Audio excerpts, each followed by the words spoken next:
Bienvenidos, gracias por estar con nosotros una vez más. Iniciamos.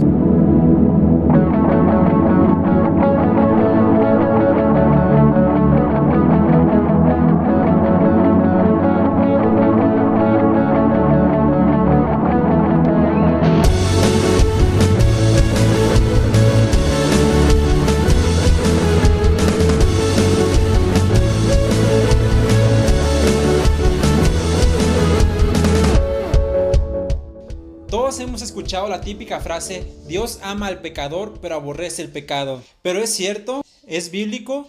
¿Dios me lo dijo? Pero primero debemos saber de dónde viene esta frase. ¿Quién la dijo? ¿De dónde salió? Bien, esta frase la dijo Mahatma Gandhi. Todos debemos saber que Mahatma Gandhi no era cristiano. Entonces, ¿cómo es que dijo esto? ¿Acaso Dios se lo reveló? No, Dios no se la reveló. ¿Y por qué? Porque no está en la Biblia y Dios nunca contradice su palabra. Ahora vamos a ver qué es lo que dice la Biblia. Salmos 7:11.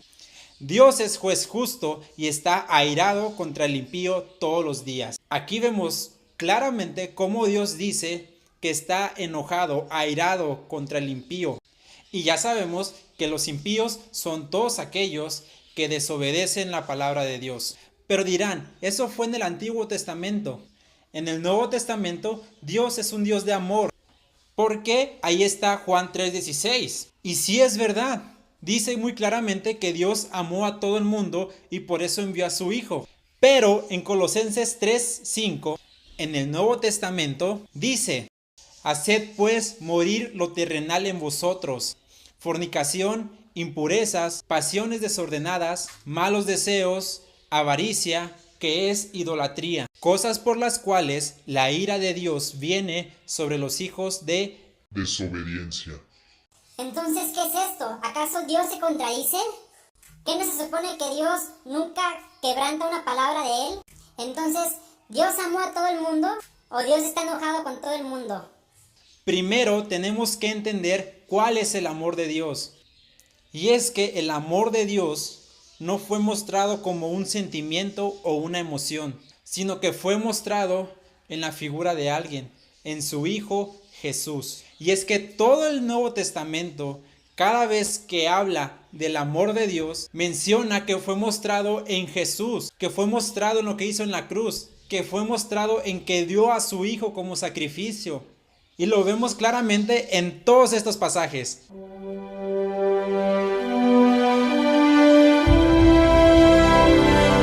Y vemos muy claramente que el amor de Dios no es una emoción, sino que se basó en lo que hizo por medio de su Hijo Jesús. Así que no debemos separar el amor de Dios del sacrificio de Jesús. Y esto lo hizo para darnos vida y acercarnos a su presencia. Dios es un Dios santo, por eso no puede tener comunión con el pecado. Es justo, por eso debe haber un pago por el pecado. Pero también es un Dios de amor. Por eso da una salida para el pecado. Así que por ese amor envió a Jesús su Hijo para que por su sacrificio fuéramos nosotros justificados y limpiados del pecado para hacernos santos delante de Él y ahora sí estar en comunión con Él. Así que por amor Dios envió a su Hijo Jesús como sacrificio por mis pecados para que Él fuera la justificación de todos los errores que yo cometí, y así la ira de Dios que debía caer sobre mí cayó sobre su Hijo. Entonces yo puedo recibir el amor del Padre. Para entenderlo mejor, hice todo en mis dibujitos para que les quedara más claro. Bien, para explicarles esto es necesario irnos desde el inicio, es decir, cuando Dios creó los cielos y la tierra. Ya conocemos la historia. Dios creó al hombre y lo hizo a imagen y semejanza de Él para tener una comunión íntima con Él, es decir, que fueran amigos. Únicamente Dios le dio un mandato: del árbol del conocimiento del bien y del mal no comerás, porque entonces morirás. Un día, estando el hombre en el huerto del Edén, vino a él la serpiente, que ya sabemos que fue el diablo, y lo tentó, es decir, le dijo: no pasa nada si tú comes del árbol, serás como Dios, y es lo que Dios no quiere. Entonces el hombre, creyendo esa historia, fue y tomó del árbol el fruto que no debía tomar. Como consecuencia, tuvo que salir del huerto del Edén, porque no podía vivir en ese lugar, ya que era un lugar santo y apartado para Dios. Esta acción llevó al hombre a alejarse de Dios y corromperse cada vez más, es decir, hacerse cada vez más maligno y cayendo sobre él la ira de Dios, porque Dios no puede estar en comunión con el impío, y el hombre rechazó el amor de Dios. Así que Dios, para solucionar este problema, por amor, envió a su Hijo, a su único Hijo, a morir por nosotros, en forma de hombre, en un pesebre, en la condición más pobre, y fue creciendo hasta la edad de 30 años, que fue cuando inició su ministerio, y él se mantuvo en una constante comunión con su Padre, así como Dios quería en el inicio con nosotros.